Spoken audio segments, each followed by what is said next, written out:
हनुमान जयंती है। लोग धूमधाम से हनुमान जी की पूजा अर्चना कर रहे हैं। हनुमान जी तो पृथ्वी पर प्रत्यक्ष देव हैं। रामचंद्र जी के साथ सब जाने लगे तो हनुमान जी ही पृथ्वी पर रह गए भक्तों का उद्धार करने के लिए। और यही कारण है कि भक्तों को हनुमान जी बहुत ही आसानी से सुलभ हो जाते हैं। और यही है कि हनुमान जी के बहुत से भक्त हैं, बहुत से मंदिर भी हनुमान जी के हैं। प्रश्न यहाँ पर उठता है कि हनुमान जी का जन्म जयंती कब है, किस दिन जन्म तिथि को माना जाए। तो इसमें उधर बहुत से लोग कार्तिक मास के कृष्ण पक्ष के चतुर्दशी को उनका जन्मदिन मानते हैं और कुछ व्यक्ति अभी आज चैत्र पूर्णिमा को उनका जन्मदिन मानते हैं। तो प्रश्न उठता है कि जन्मदिन है कब। तो दिन तो किसी का जन्मदिन होगा नहीं। और दोनों दिन का प्रमाण मिलता है शास्त्रों में, जैसे वायु पुराण, अगस्त संहिता, रामानंदाचार्य के वैष्णव भास्कर जो है वो इत्यादि ग्रंथ कार्तिक मास के कृष्ण पक्ष के चतुर्दशी तिथि को मानते हैं।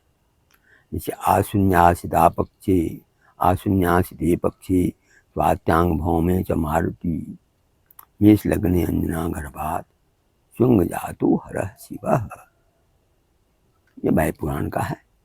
मैंने आश्विन के बाद जो आज पूर्णिमा के बाद जो कृष्ण पक्ष आता है उसमें मंगलवार के दिन स्वाति नक्षत्र में मेष लग्न उत्पन्न होने पर भगवान शिव का शुंग उत्पन्न हुए। और दूसरा पक्ष कहता है कि महाचित्री पूर्णिमांग संपन्नो अंजनी सुता। हालांकि आनंद रामायण में कल भेद कहते हैं, लेकिन कल भेद की बात नहीं है। तो प्रश्न उठता है कि दोनों जन्मतिथि कैसे सही होगा। तो लोग हनुमान जी के जन्म की विचित्रता देखें। हनुमान जी सचमुच में दो बार उनका ये हुआ। एक बार तो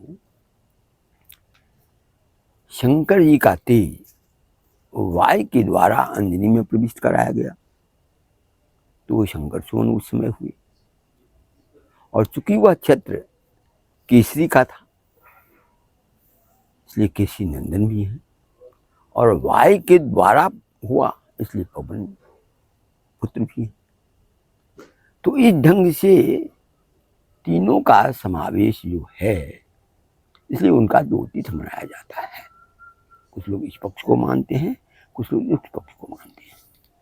तो सही अर्थ में शिव जी का तेज जब अंजनी में प्रवेश किया जाता है वायु के द्वारा, वह तिथि आज है।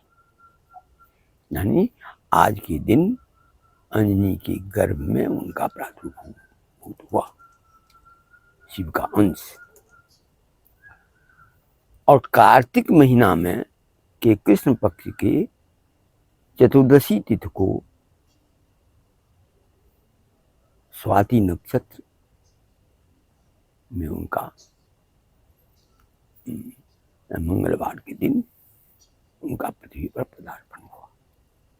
ये जो दो जन्मदिन इसलिए आता है, इसको मनुष्य को भ्रम में नहीं रहना चाहिए, इसलिए लोगों को इसका विवाद नहीं करना चाहिए।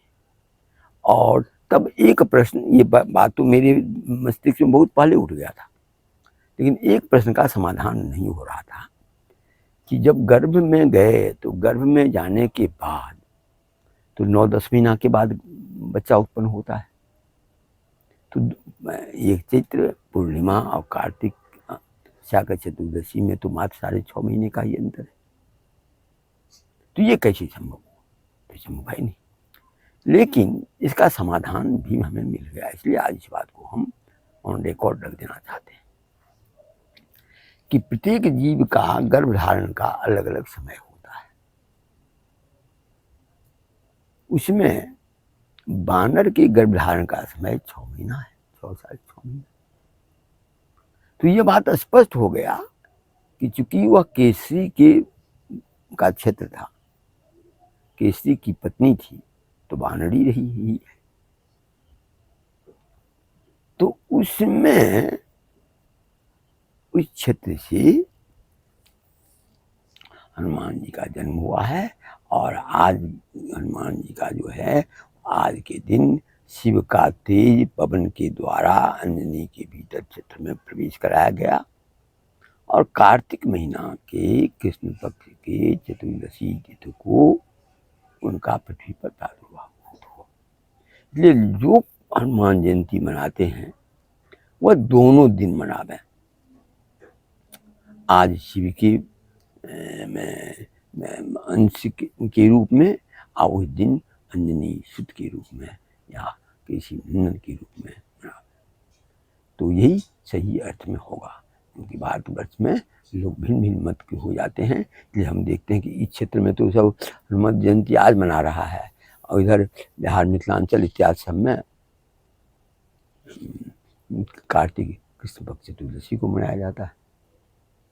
इसलिए दोनों को सही मान करके और इस विवाद का समाधान यही है कि दोनों है। लोग कहते हैं कल्पभेद, कल्पभेद की बात ऐसी बात नहीं है। जहाँ जहाँ कल्पभेद की बात से लोग ये करते हैं, वो कल्पभेद की बात तो इस कल्प में क्यों आएगी? कल्पभेद की जो बात है तो उस कल्पभेद की बात इस बिल में क्यों आगे? तो अनेक कल्प हुआ, अनेक ये हुआ। तो ये सब बात न रख करके सीधा सीधी, और सबके तो दोनों पता नहीं चलते हैं, सबका दोनों पता नहीं चलता है। कब गर्भधारण हुआ इसका पता लोगों को नहीं रहता है, इसलिए जन्म तिथि को लेता है। पर चूंकि पवन देव इसमें सम्मिलित होकर के शिव के तेज को अंजनी में दिए हैं, तो वह तो पवन देव के द्वारा एक मोमेंट है जो बहिर्गत से गया है। इसलिए दोनों तिथि आज वह शिव का तेज का प्रवेश हुआ अंजनी के गर्भ में और उनका जन्म हुआ है। इस तिथि को, इस सिद्धांत को माना जाए, ये हमारा कथन है।